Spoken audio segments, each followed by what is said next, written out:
Et puis tôt ce jeudi, le siège de la majorité présidentielle à Yopougon a été pris pour cible. Le bilan fait état de biens matériels détruits par le feu et de personnes blessées. Jean-Charles Asibaï. Yopougon-Ouassakara, siège de la majorité présidentielle.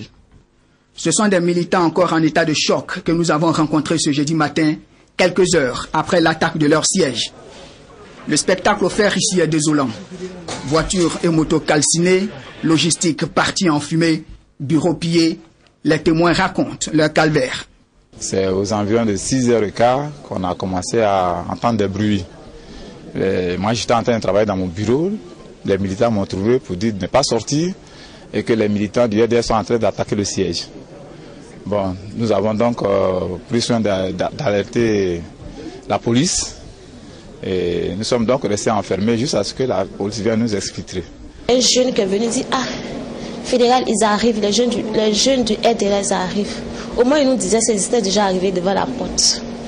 Donc, moi, le fédéral, plus 3 jeunes, nous sommes entrés dans le bureau du fédéral, on a fermé. Et puis, nous sommes partis sous la douche.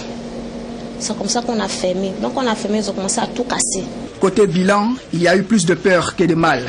Des documents emportés, une voiture et une moto brûlées, 2 blessés internés au centre de santé de Ouassakara, dont un poignardé à l'arme blanche. Ils étaient nombreux. Et il y a un qui a tapé, et il a piqué dans mon ventre. Il a levé le couteau, il voulait m'égorger. Et puis j'ai pris sa main droite. On luttait. Et puis il y a un qui a dit tue-le. Et l'autre a dit non, ça c'est notre vieux père.